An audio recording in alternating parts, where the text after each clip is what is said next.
7 macam perkara yang merusak akidah dan keimanan, merusak amal perbuatan yang sudah kita kerjakan, merusak sendi-sendi kehidupan sosial, pendek kata merusak segala hal di dalam kehidupan kita. Jauhilah olehmu 7 macam perkara yang merusak.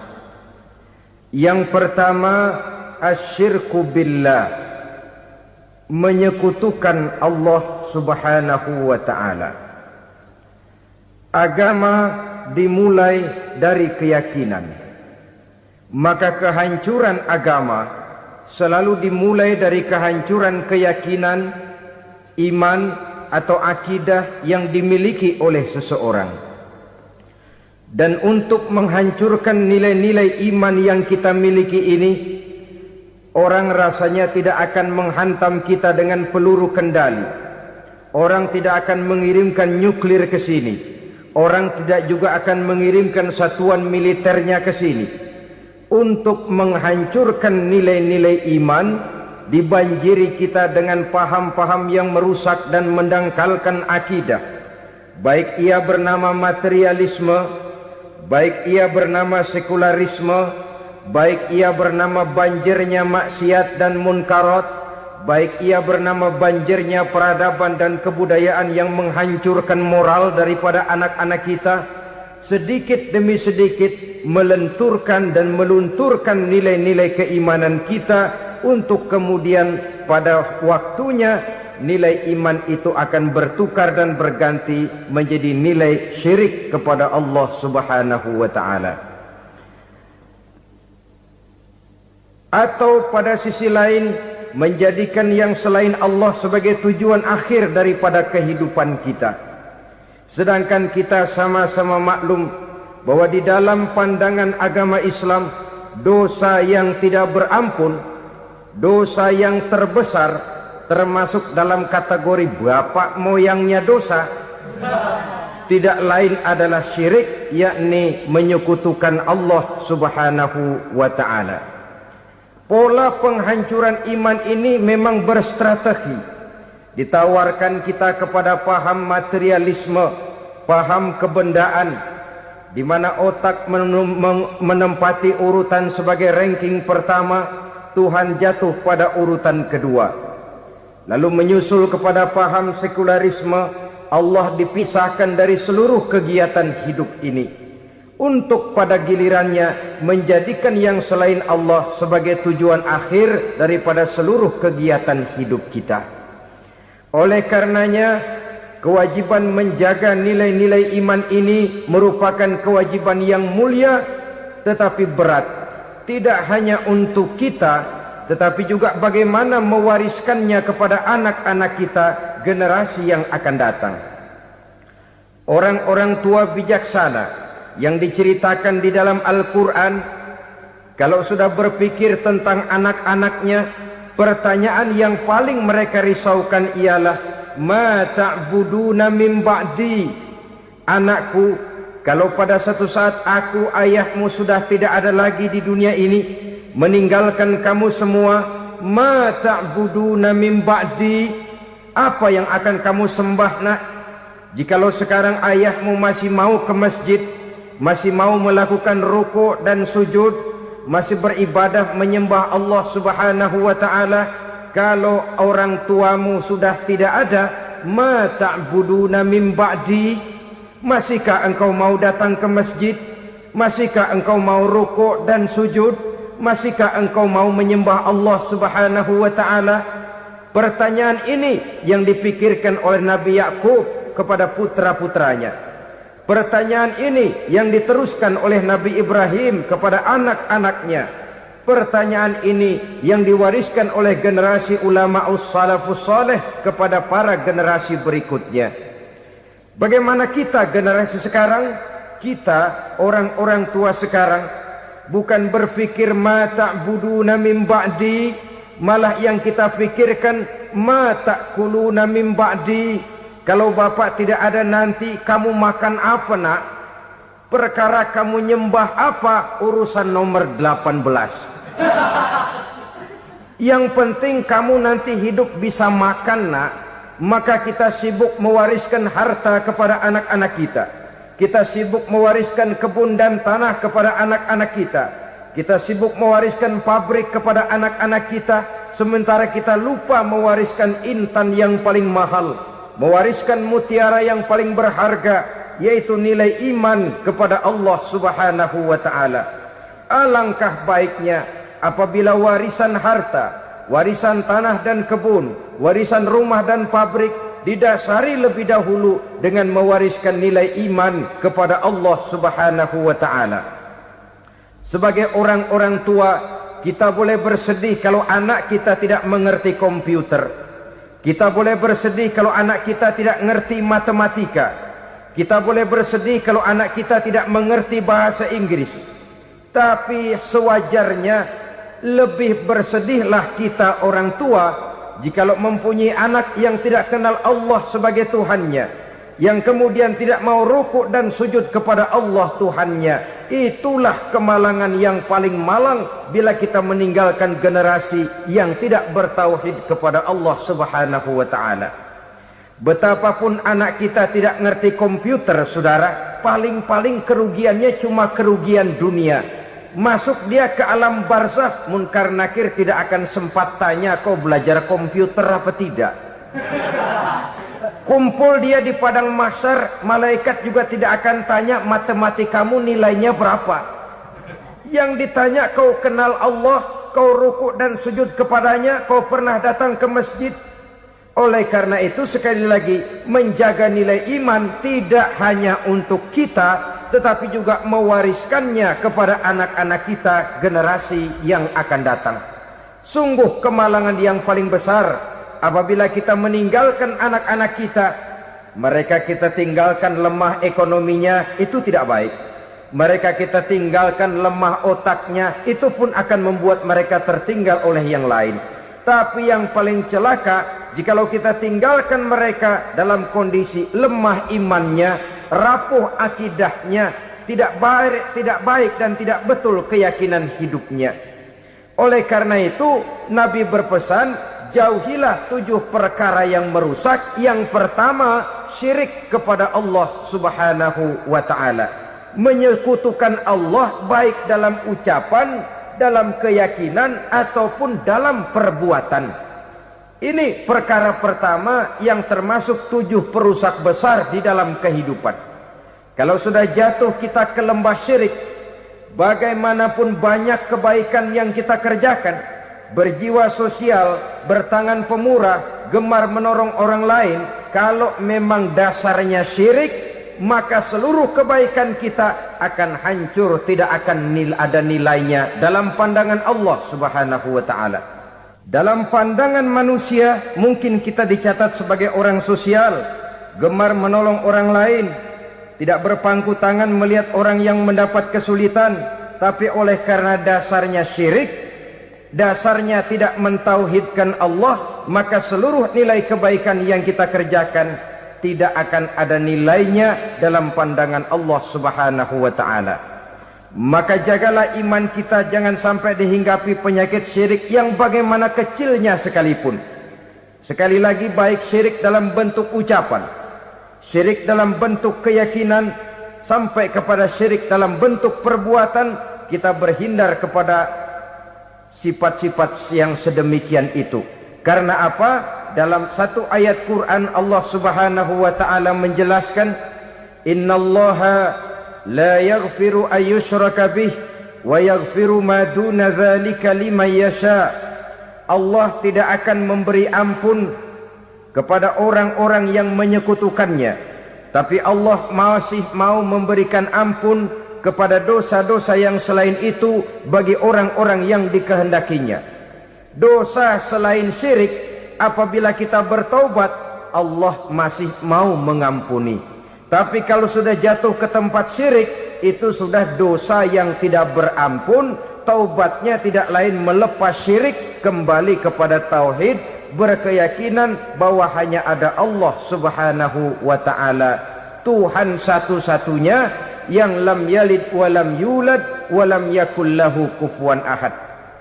tidak beranak, tidak pula diperanakkan, dan tidak satupun yang dapat menyerupai Tuhan Allah Subhanahu wa ta'ala. Saudara-saudara kaum muslimin rahimakumullah, bahwa kita di zaman sekarang memang tidak menyembah berhala, ya. Bahwa kita tidak berterang-terangan mengatakan Tuhan lebih dari satu, memang. Bahwa kita tidak berkeyakinan Tuhan itu punya anak atau diperanakkan, tentu.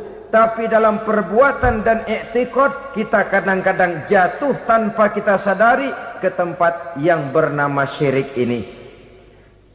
Oleh karenanya, di zaman di mana teknologi makin canggih, di mana kemajuan pembangunan makin menjangkau berbagai aspek kehidupan, diperlukan keseimbangan antara kemajuan fisik material dengan kemajuan mental spiritual. Apabila tidak ada keseimbangan, yang terwujud tentulah kepincangan, yang diawali dengan pincangnya cara kita berpikir, sehingga pada akhirnya akan mengarah kepada pincangnya cara kita berbuat dan bertindak di dalam kehidupan kita. Oleh karena itu Nabi berpesan, jauhilah sifat syirik, karena syirik merupakan dosa yang teramat besar. Ini sifat merusak yang pertama. Yang kedua kata Nabi, wasihra, jauhilah sihir.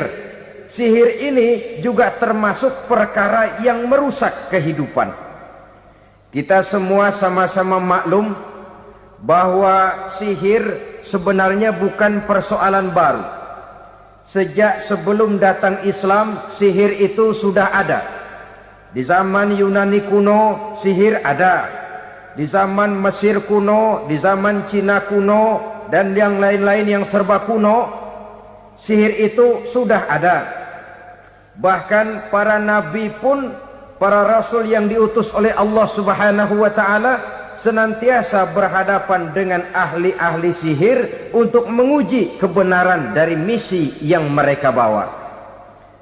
Sihir adalah perbuatan di luar kebiasaan yang bisa dikerjakan oleh ahlinya dengan bantuan jin atau setan.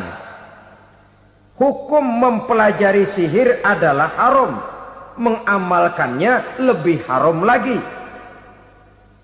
Sebab itu saudara-saudara, sihir merupakan perbuatan merusak yang harus kita jauhi.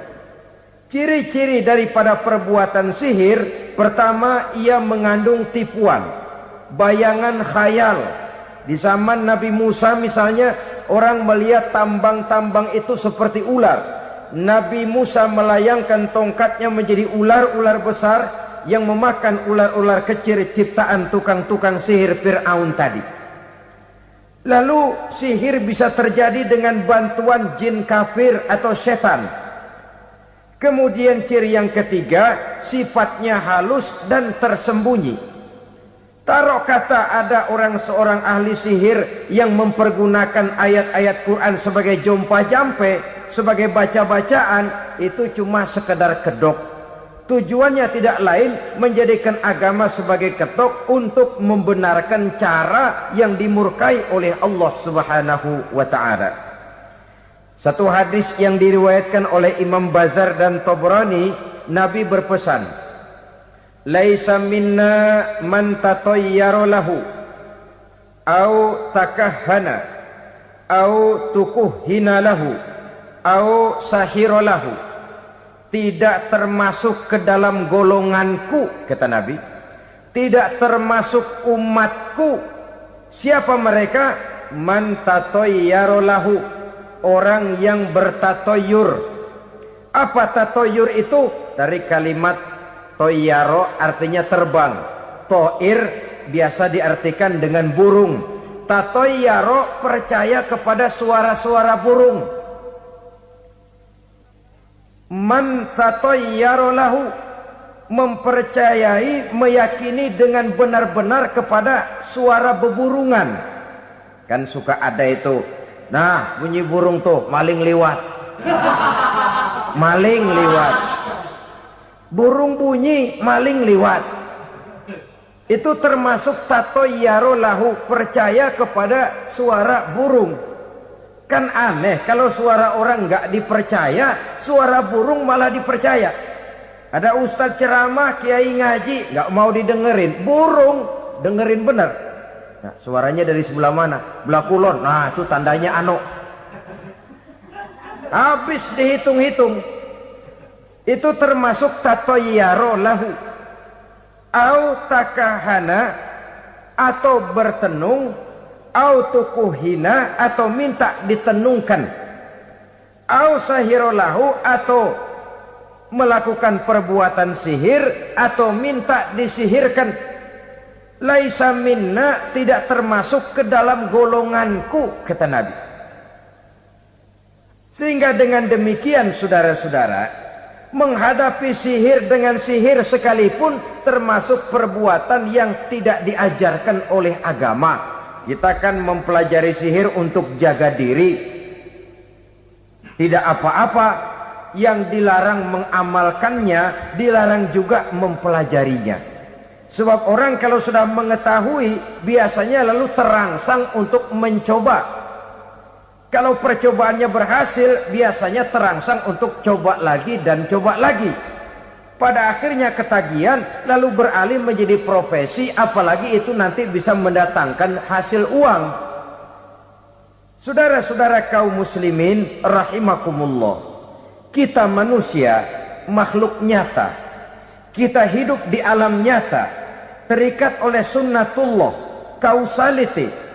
Oleh karenanya, bagi kita keyakinan yang penuh, keikhlasan di dalam bertuhankan Allah, penyerahan diri sepenuhnya hanya kepadanya, itu sudah merupakan obat penangkal yang sangat ampuh agar kita tidak terkena penyakit-penyakit yang dibuat oleh setan dan para pembantunya. Sehingga beberapa ayat Quran mengajarkan, misalnya a'udzu bikalimatillahi tammati min syarri ma khalaq, atau bismillazi la yadurru ma'asmihi syai'un fil ardi wala fis sama, dengan menyebut nama Allah yang tidak bisa mendatangkan bahaya sedikit pun, dari baik yang datang dari langit maupun yang datang dari bumi. Jiwa yang kosong dari keyakinan yang penuh kepada Allah, jiwa yang penuh was-was dan ragu-ragu, itu yang mudah terserang oleh penyakit-penyakit yang dikerjakan oleh para tukang-tukang sihir, yaitu oleh setan dan seluruh para pembantunya. Kemudian hadis kedua yang diriwayatkan oleh Imam Ibnu Hibban, Nabi bersabda, la yadkhulul jannata mudminu khamrin wala mu'minu bisihrin wala qati'u rahmin. Tidak masuk sorga. Ini Nabi yang bilang, tidak masuk sorga. Siapa itu? Pertama, mudminu khamrin, orang yang berkekalan dalam mabuk. Selalu mudminun itu sudah menjadi perbuatan rutinnya, tidak kapok-kapoknya, teler seumur hidup. Mudminu khamrin, tidak masuk surga orang yang selalu bermabuk-mabukan. Yang kedua, wala mu'minu bisihrin, orang mukmin tapi main sihir. Ini juga oleh Nabi diperingatkan, tidak akan masuk surga orang mukmin tapi suka main sihir. Wala qati'u rahmin, dan tidak juga orang yang memutuskan silaturahmi. Tiga macam manusia yang diperingatkan Nabi tidak akan masuk surga: orang yang selalu mabuk, orang mukmin yang main sihir, dan orang yang memutuskan silaturahmi. Saudara-saudara kaum muslimin rahimakumullah. Lalu orang berkata, kenapa dilarang kita bersihir? Padahal Rasul sendiri kan punya mukjizat. Nah, kita memang harus membedakan antara mukjizat dengan sihir.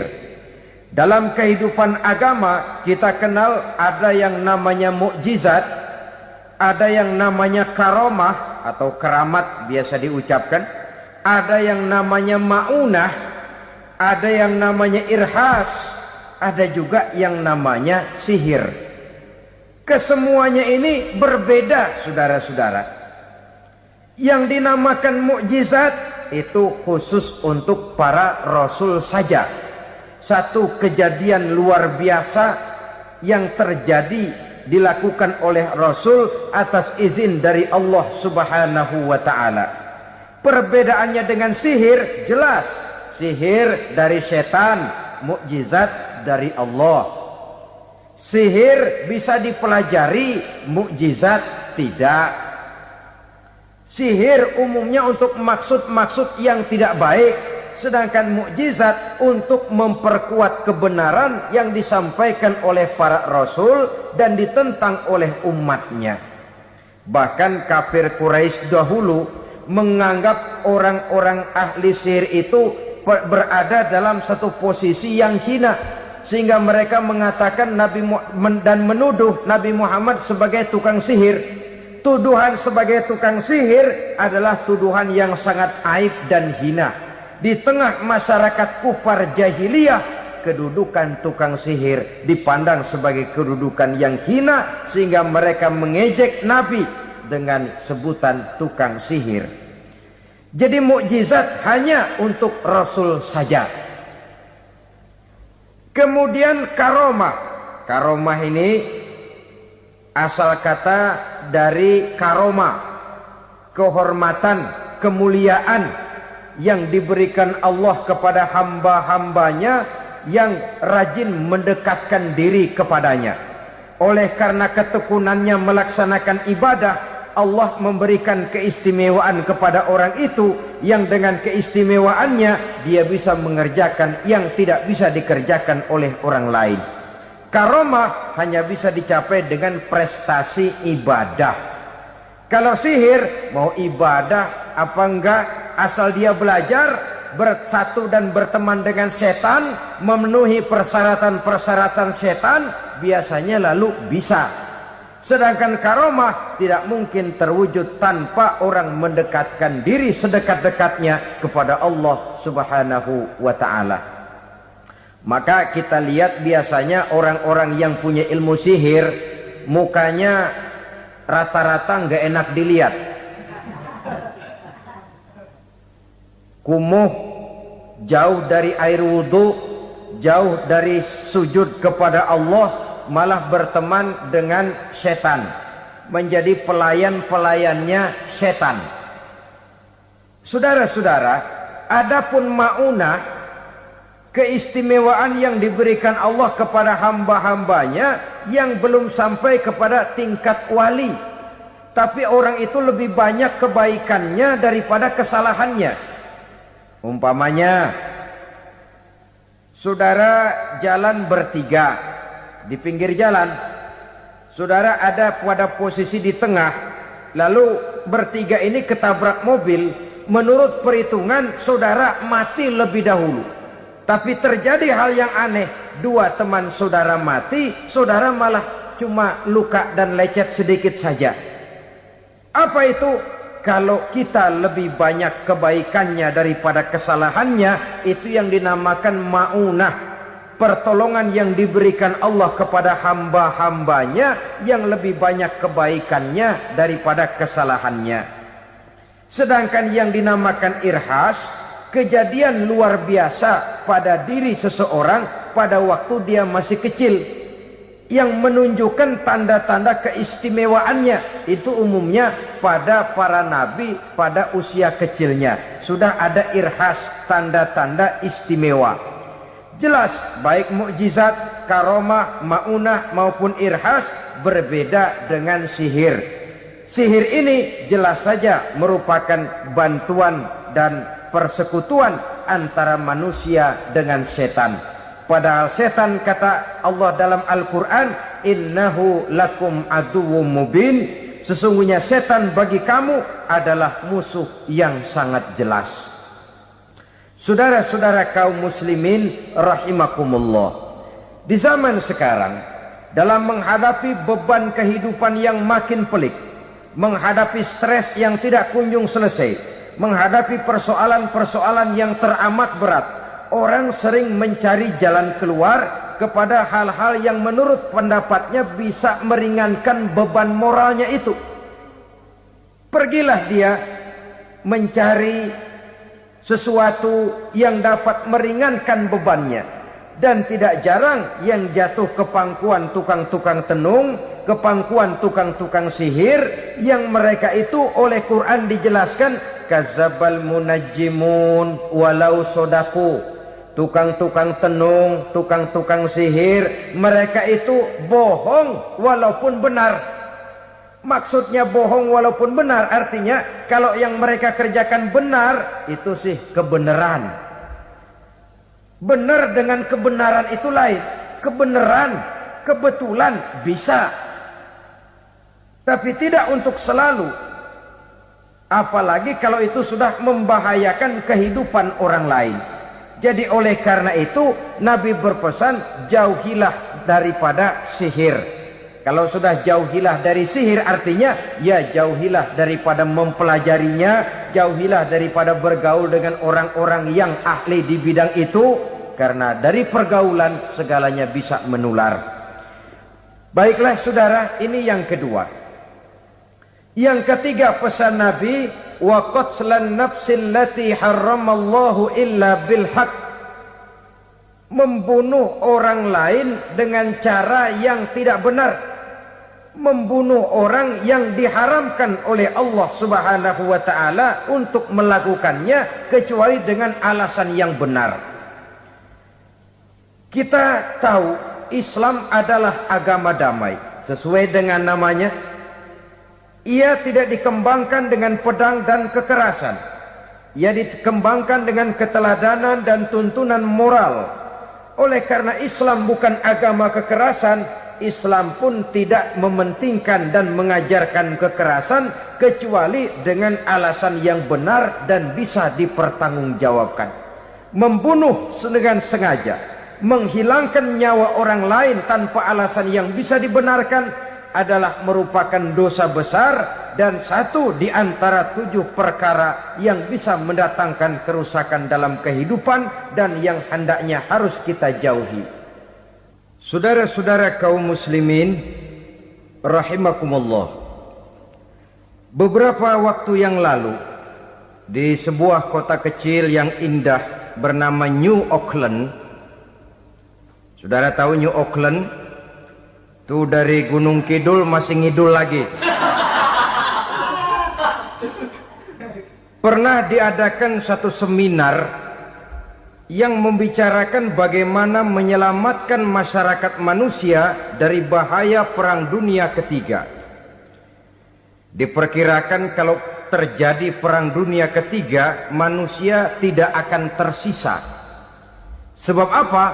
Pada waktu itu cadangan nuklir yang dimiliki oleh bersama Amerika dan Rusia konon sudah sanggup memusnahkan 6 miliar manusia pada saat jumlah manusia baru 5 miliar.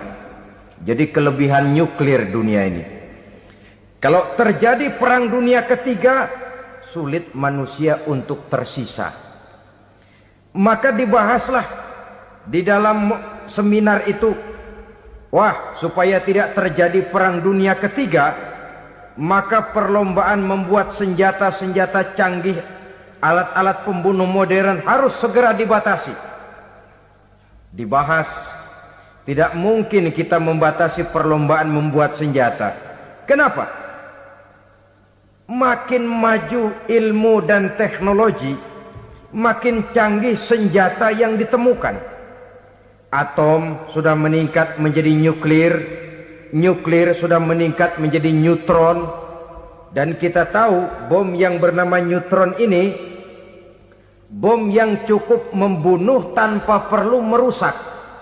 Artinya kalau dia diledakkan di kota kita ini, bangunan utuh, jembatan tidak ambruk, rumah-rumah tetap berdiri, tapi semua yang bernama hidup mati.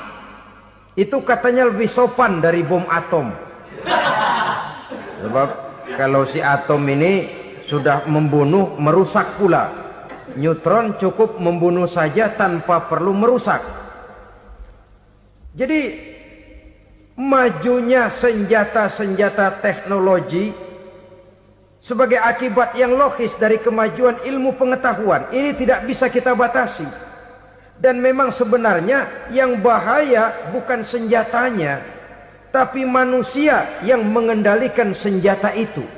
Mereka kembali kepada prinsip the man behind the gun. Bukan senjatanya yang bahaya, tapi manusia yang mengendalikan senjata itu yang bahaya. Walaupun senjatanya modern, katakanlah model M16 umpamanya, kalau yang mengendalikannya orang beriman, insya Allah aman. Tapi biar megang cuma senapan angin, kalau yang megang orang brutal, ngeri kita deket-deket. Apalagi kalau memang bukan ahlinya menggunakan senjata, bisa ngeker kaki kena jidat.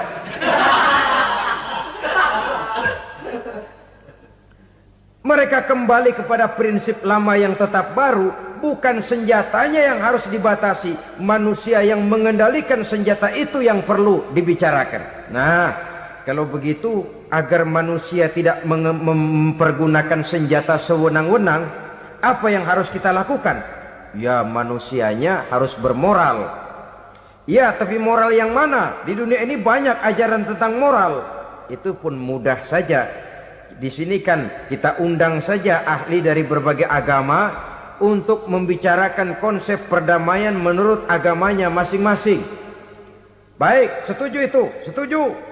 Maka tampillah para ahli agama, mereka kembali kepada prinsip moral daripada konsep yang terkandung di dalam ajaran agama untuk menegakkan perdamaian. Mula-mula naiklah ahli dari agama Hindu, dibacakan konsep perdamaian menurut ajaran agama Hindu, bahwa untuk damai manusia harus meninggalkan nafsu keduniaannya, menempuh samsara dan sebagainya untuk mencapai nirwana, menjauhi kemegahan dan kemewahan dunia.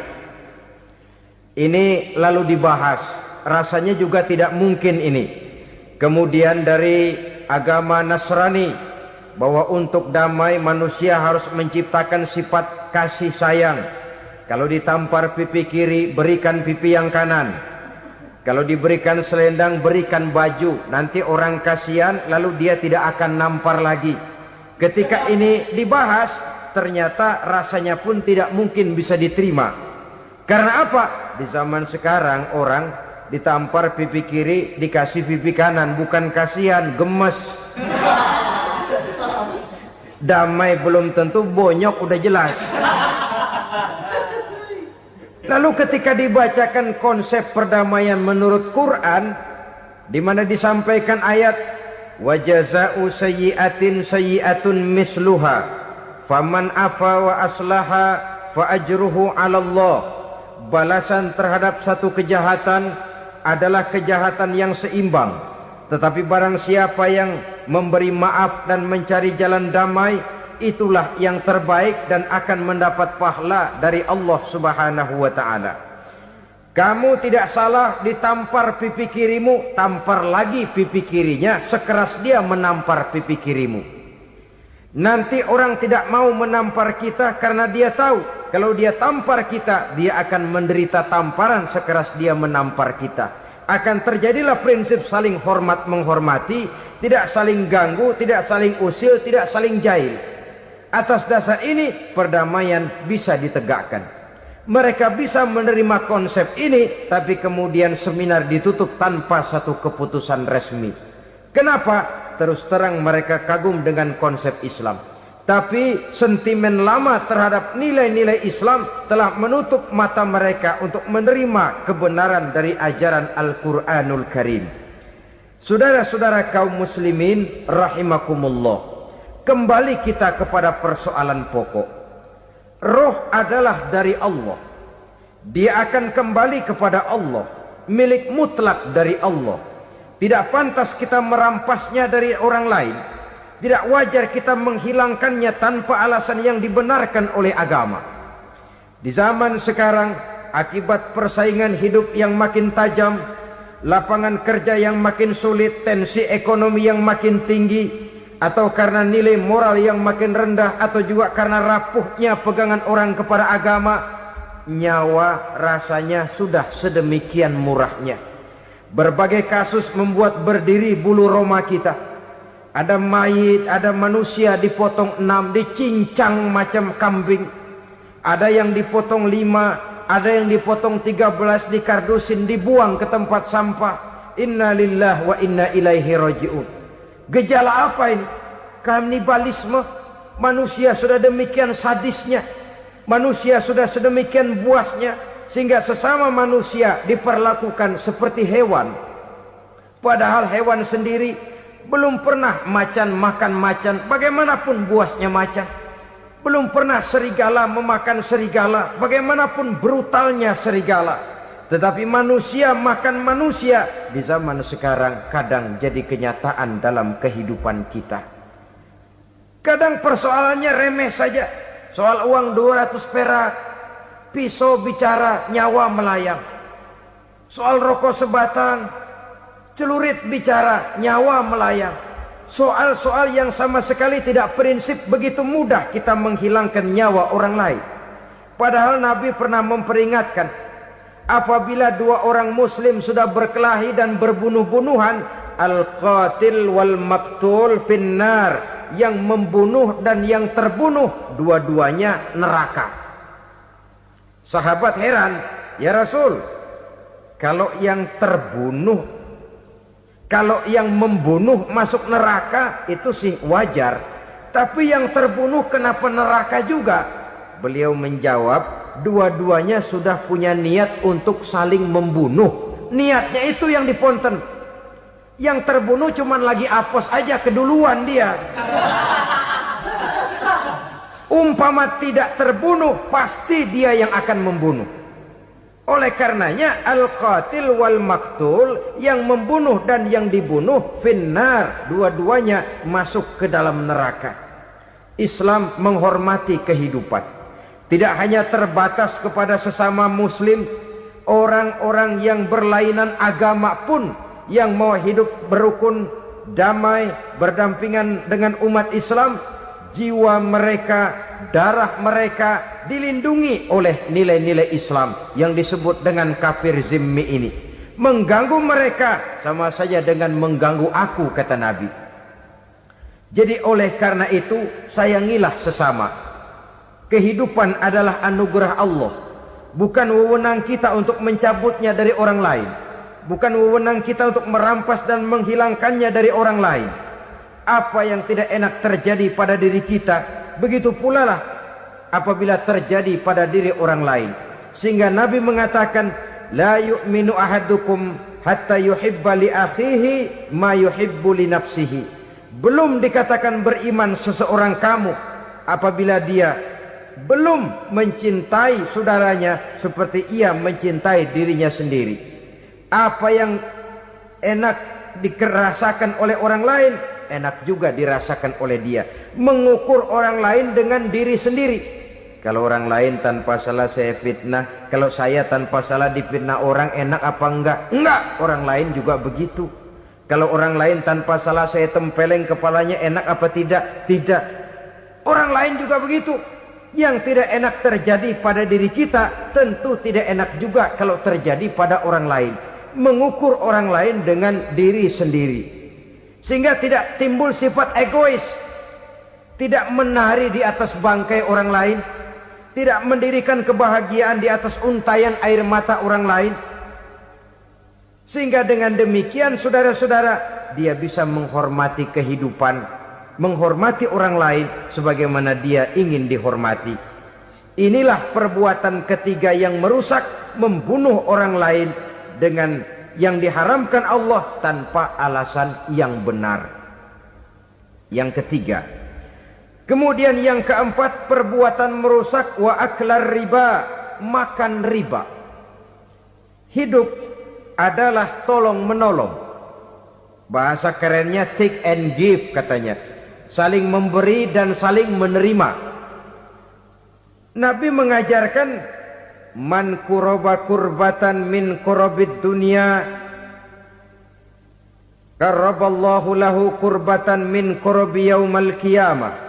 Wallahu fi aunil abdi madamal abdu fi auni akhihi. Siapa yang meringankan beban dari beban-beban yang dirita seseorang di dalam kehidupan dunia, Allah akan meringankan bebannya daripada beban-beban yang harus dipikulnya di hari kiamat nanti. Wallahu fi aunil abdi madamal abdu fi auni akhihi. Allah senantiasa akan menolong seorang hamba selama hamba itu masih mau menolong saudaranya. Allah selalu akan menolong seorang hamba selama hamba itu masih mau menolong saudaranya. Apabila kita sudah berpangku tangan terhadap kesulitan orang lain, biasanya pun pada saat kita mendapat kesulitan, kita akan sulit juga memperoleh pertolongan. Nah, riba alias renten, kedoknya adalah menolong orang, tapi sama juga bulu buntutnya dilepas, palanya dicekek. Menolong orang pada akhirnya menjadi beban bagi seseorang, dan memang mencari orang-orang yang berada dalam posisi kesulitan. Biasanya di daerah-daerah di mana musim paceklik jadi lapangan kerja sulit, sedangkan urusan perut tidak bisa ditunda, akhirnya orang terjebak ke dalam rentenir, ke dalam riba, ke dalam renten, bunga berbunga, sehingga satu saat jumlah bunganya bisa lebih besar dari jumlah pinjaman pokoknya. Kemudian kalau juga ternyata tidak bisa dibayar, rumah jadi taruhan. Memang rumah satu-satunya, begitu rumah ditarik mulain camping.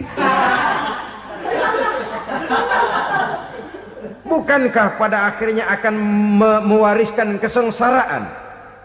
Oleh karena itu, kepada kita berusahalah jangan berhubungan dengan rentenir, jangan makan renten dan riba. Kepada mereka yang melaksanakan riba, walaupun mendatangkan keuntungan materi, tapi percayalah harta yang didapat dengan jalan riba tidak akan membawa keberkahan. Manakala tidak membawa keberkahan, dia tidak akan mendatangkan ketenangan di dalam kehidupan kita.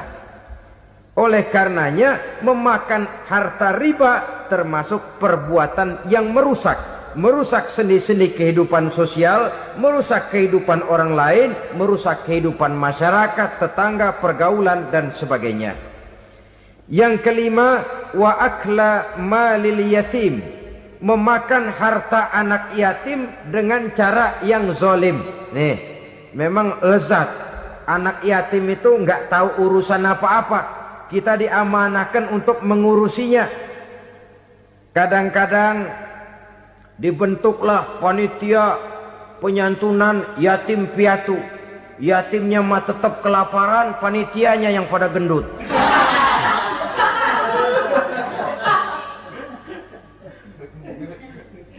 Padahal memakan harta anak yatim termasuk perbuatan dosa besar, dan menjantuni yatim merupakan perbuatan mulia. Nabi mengatakan, ana wa kafilul yatim kahataini yaumal qiyamah. Aku dan orang-orang yang menyantuni anak yatim seperti dua jari ini pada hari kiamat nanti. Dekat sekali. Jikalau ingin di hari akhir nanti dekat dengan Rasul, bersahabatlah dengan anak-anak yatim. Jadilah pengurus anak-anak yatim. Bangunlah panti-panti asuhan yatim. Pada saat bapak ibunya meninggal, kitalah yang menjadi orang tuanya. Bahkan sedemikian besar perhatian Islam terhadap anak-anak yatim ini, sehingga Quran memberikan peringatan, ara'aital ladzi yukadzibu bid-din fadzalikal ladzi yad'ul yatim wa la yahuddu ala ta'amil miskin. Tahukah kamu siapa orang yang mendustakan agama, beragama tapi dianggap dusta, salatnya dusta, puasanya dusta karena agamanya sudah berdusta. Siapa mereka? Fazalikal ladzi yad'ul yatim, orang yang menyia-nyiakan anak yatim, wala yahuddu ala ta'amil miskin, dan tidak pernah memberi makan kepada orang-orang yang menderita kemiskinan, menyia-nyiakan, meninggalkan anak yatim, termasuk perbuatan yang divonis kita sebagai orang yang mendustakan agama.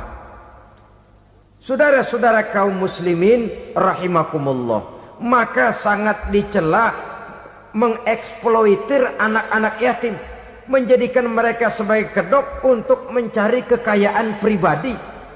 Tetapi jikalau ikhlas, ganjarannya sangat besar, nilai pahalanya sangat besar.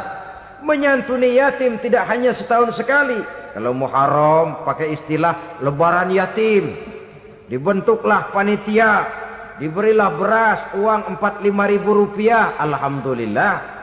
Tapi jangan lupa, si yatim tidak hidup cuma satu hari. Dia tidak hidup cuma di bulan Muharram saja, dia hidup 12 bulan dalam setahun. Sebagaimana anak-anak yang lain, dia juga berhak punya masa depan. Dia juga berhak menikmati bangku sekolah. Dia berhak mengenyam arti dan makna pendidikan.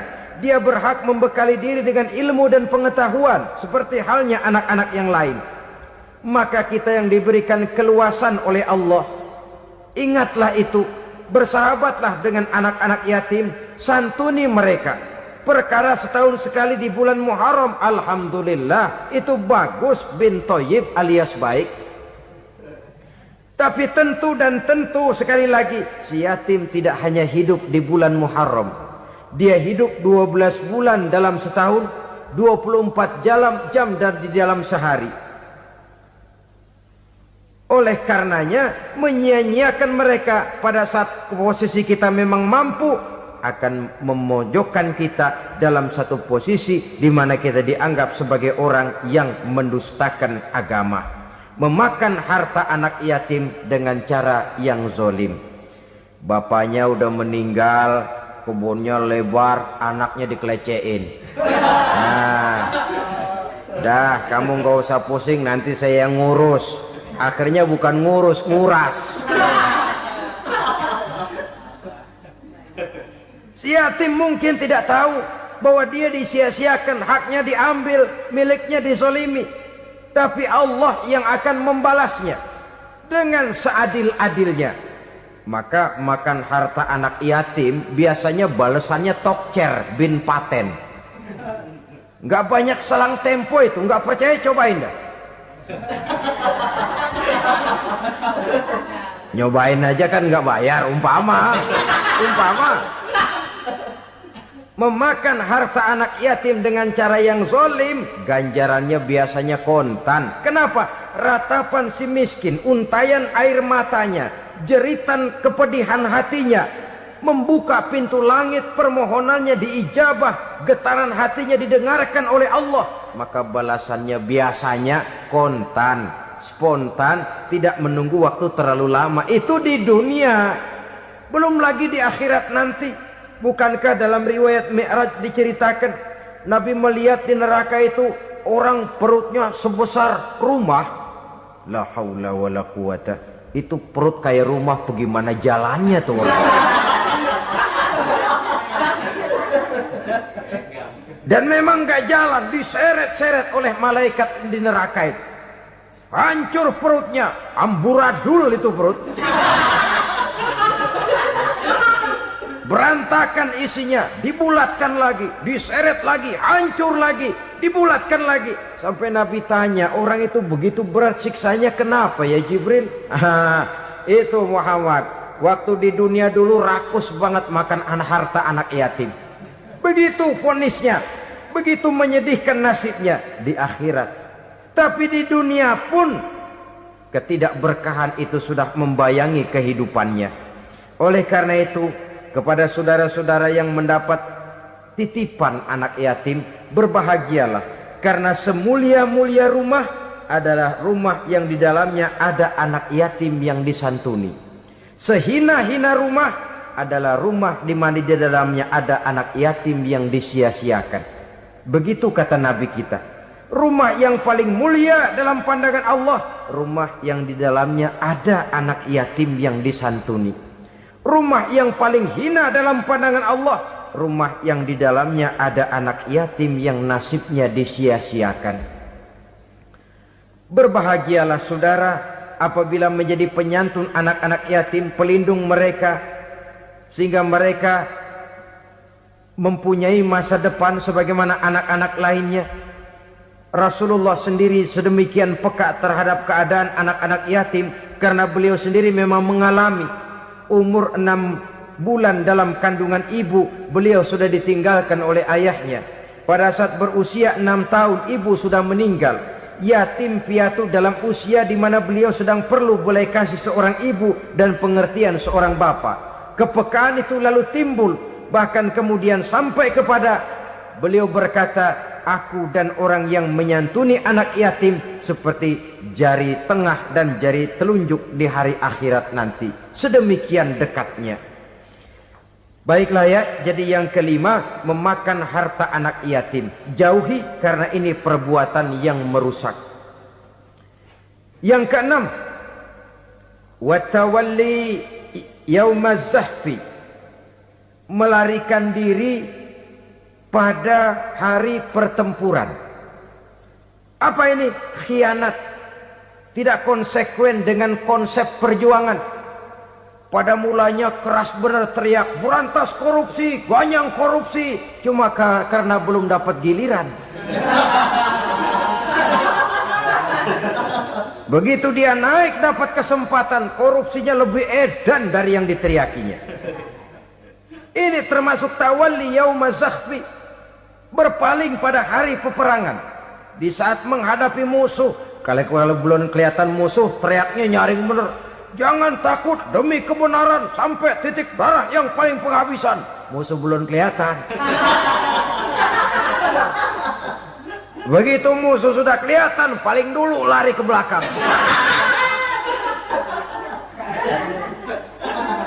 Kalau diajak berjuang ada saja alasannya. Sehingga Quran memberikan peringatan kepada kita semua. Mengapa kamu ini berat?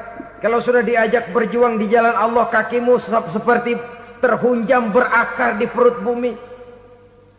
Berat untuk melangkah berjuang. Lari dari pertempuran tidak konsekuen dengan konsepsi perjuangan. Mau enaknya saja. Dalam kondisi yang sulit lalu berpangku tangan. Ini termasuk ciri munafik yang di dalam Al-Quran disindir dengan bahasa kullama adha'a lahum masyaufi wa iza azlama alaihim qamu. Waktu terang mereka jalan, giliran gelap mereka mandek. Artinya, maksudnya kalau giliran ada untungnya aja rame-rame teriak Islam. Tapi begitu diminta berjuang, dituntut berkorban, rame-rame mundur. Waktu dilihat di Islam ada untungnya, rame-rame teriak Islam. Pak, saya Islam banget, Pak. KTP saya Islam, Pak. Pokoknya Islam banget dah. Tapi ketika diminta berjuang, dituntut sedikit berkorban, rame-rame mengundurkan diri. Tahun 65 PKI berontak. Waduh, waktu itu jadi orang Islam untung itu. Nggak dikejar-kejar, aman. Masjid rame, masjid, mobil-mobil mewah parkir di depan musola dan masjid. Kenapa? Waktu itu asal udah ke masjid aman. Islam selamat, untung. Tapi begitu keadaan aman, yang parkir di musola sepeda butut melulu.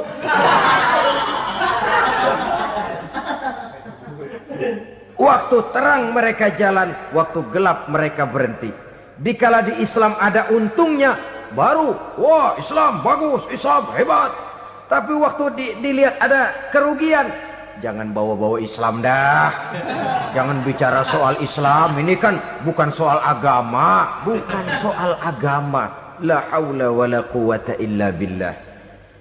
Beragama kita ambil talfik fid din, mengambil yang enteng-enteng saja dalam urusan beragama ini. Tidak konsekuen kita dengan Islam kita.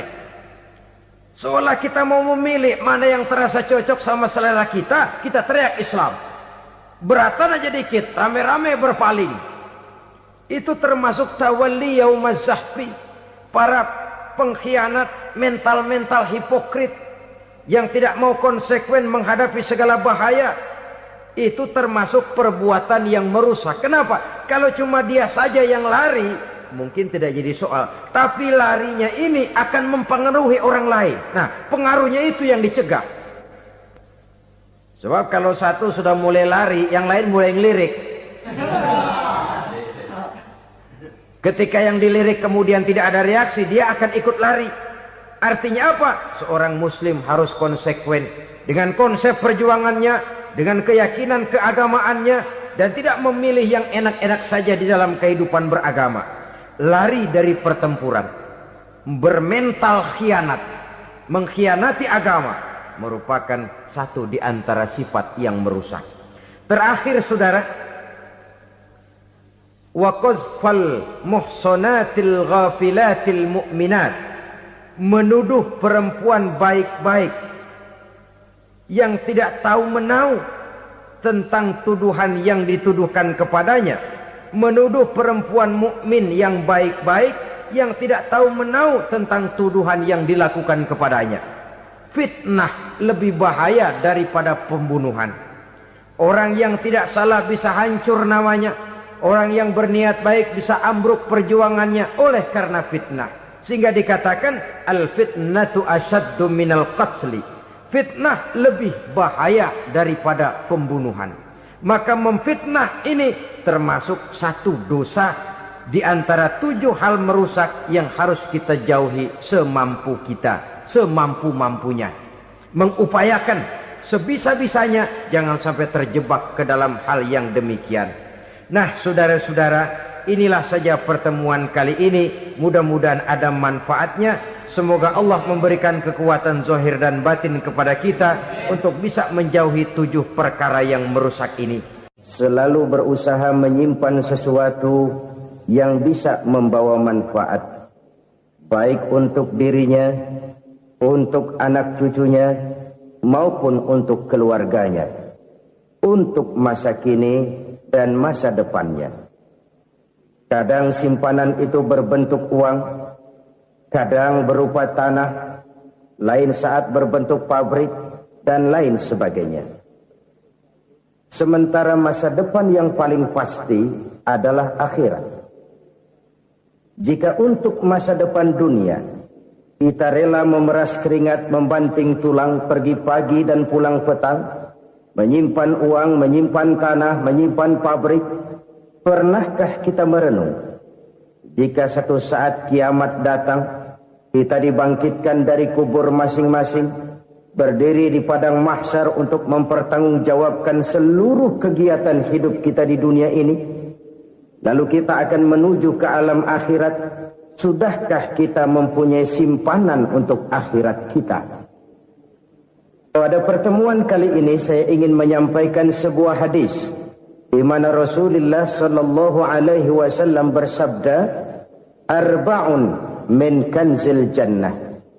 Simpanan sorga ada 4 macam. Yang pertama, ikhfa'us sadaqah, menyembunyikan sedekah. Saudara-saudara kaum muslimin, sebagaimana yang kita maklum bahwa Allah Subhanahu wa taala melebihkan sebagian rezeki dari kita terhadap yang lain. Ada yang kaya, ada yang setengah kaya, ada yang miskin, ada yang setengah miskin, dan selanjutnya. Ada yang gajinya kecil tapi penghasilannya gede.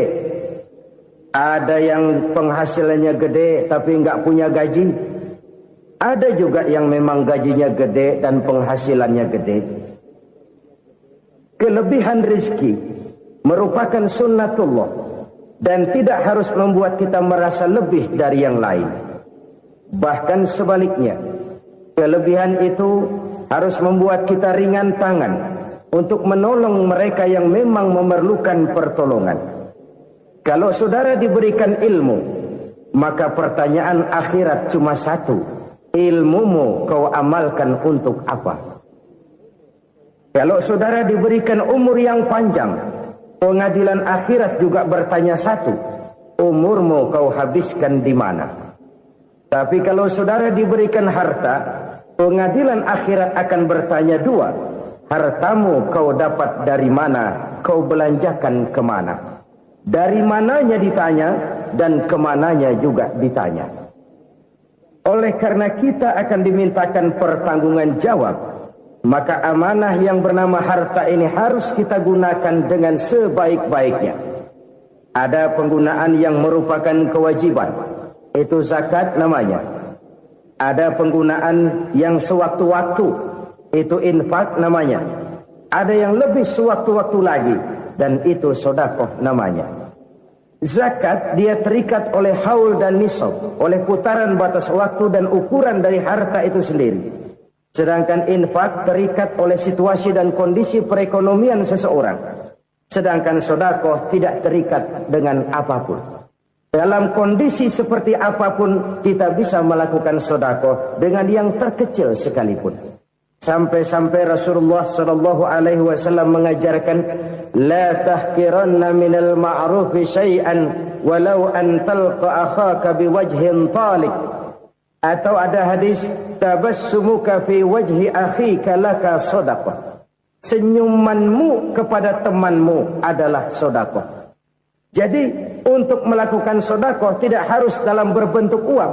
Dengan ilmu kita bisa sedekah. Dengan tenaga kita bisa bersedekah, dengan pikiran kita bisa bersedekah, bahkan senyum kepada teman itu pun sedekah.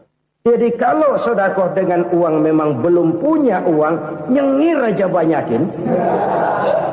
Itu asal pada tempatnya, jangan lalu ketemu tiang listrik cengengesan. Tentu tidak pada tempatnya dan tidak wajar. Nah, sedekah yang paling dicintai Allah adalah sedekah yang disembunyikan. Artinya jauh dari sifat riya. Kan kadang-kadang ada orang sedekah itu disebutkan namanya. Apa tidak bagus? Kalau memang niatnya ikhlas, ya bagus-bagus saja. Untuk memberikan sugesti kepada yang lain. Di Fulan bin Fulan nyumbang sekian, diumumkan. Boleh kalau niatnya untuk memberikan rangsangan kepada yang lain supaya dia menyumbang lebih besar dari orang tadi. Tapi kalau itu mendatangkan riya, maka sedekah yang paling dicintai Allah adalah sedekah yang disembunyikan. Tangan kiri saja tidak tahu apa yang diberikan oleh tangan kanan.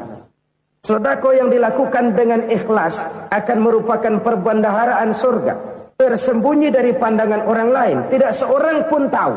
Karena memang sikap yang baik adalah melupakan kebaikan dan mengingat kesalahan. Itu salah satu ciri orang bahagia. Orang yang selalu mengingat kesalahannya dan berusaha melupakan segala kebaikannya. Kalau dia akan berada kebaikan, dia tidak bisa ikut, dia merasa rugi karena dia merasa belum pernah berbuat baik. Tapi kalau akan melakukan kesalahan baru, dia ingat kesalahan yang sudah-sudah, sehingga terhalang baginya untuk melakukan satu kesalahan baru. Demikianlah saudara-saudara, bahwa Allah melebihkan rizki sebagian kita dari yang lain, agar terjadi tolong-menolong dalam kehidupan ini. Jadi kesenjangan yang nature, kesenjangan yang alami, itu sunnatullah. Ada yang kaya, ada yang miskin, ada yang kelas menengah. Nah, kenapa lalu sekarang kita berusaha mengentaskan kemiskinan? Oleh karena adanya kesenjangan struktural. Kalau yang kaya bisa semakin kaya, kenapa yang miskin tidak bisa naik jadi ikut sedikit kaya? Sebab pada dasarnya Islam adalah agama yang sejak turunnya sudah berupaya memerangi kemiskinan. Bahkan dikatakan kemiskinan itu mendekatkan kepada kekufuran.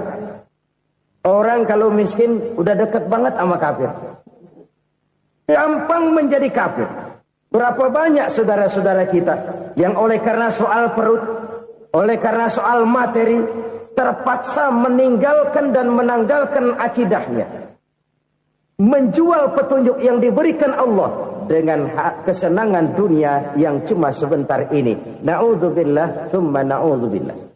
Jadi makin kita sembunyikan satu sedekah, semakin banyak perbendaharaan kita di surga. Sedekah yang paling dicintai Allah adalah sedekah yang disembunyikan. Malahan ada seorang sufi, dia punya kebiasaan kalau pergi sholat Jumat dia bawa uang, itu uang dia taruh di bawah tikar masjid. Dia niat sedekah kepada siapa saja yang nemuin itu duit. Maksudnya apa? Supaya yang nemuin nggak tahu siapa yang punya duit. Demikian dia saking ingin menyembunyikan sedekahnya. Karena sifat riya itu bisa memakan amal kita sendiri. Riya itu termasuk menyebut-nyebut kebaikan kita. Orang yang suka nepuk dada, sedikit-sedikit ngitungnya kalau nggak gua. Oh, kalau nggak gua tuh yang belah situ, kalau nggak gua. Iya, kalau nggak lu kenapa emang? Orang yang suka menepuk jasa, biasanya memang begitu, saudara-saudara. Kalau perang lagi berkecamuk, orang nggak sempat ngaku jadi pahlawan. Tapi begitu perang selesai, yang kagak kenal bedil ngaku pahlawan, mas. Itu sesuatu yang biasa. Oleh karenanya, orang-orang yang ikhlas dalam bersedekah, disembunyikannya sedekah itu, Allah cinta betul. Malahan ada hadis memberikan jaminan, inna shadaqatal mar'il muslimi tazidu fil umri wa tadfa'u mitatas su'i. Sesungguhnya sedekahnya seorang mukmin tazidu fil umri, bisa menambah umur panjang. Wa tadfa'u mitatas su'i, dan menyelamatkan manusia dari mati secara su'ul khatimah. Jadi siapa yang kepengen panjang umur, banyaklah sedekah. Yang bosan hidup, pelit terus. Sedekah menambah panjang umur dan menyelamatkan manusia dari mati secara su'ul khatimah. Pak, katanya umur itu nggak bisa ditambah, nggak bisa dikurangin. Kapan? Kalau ajal sudah datang. Wa idza jaa ajaluhum la yastakhiruna sa'atan wa la yastaqdimun.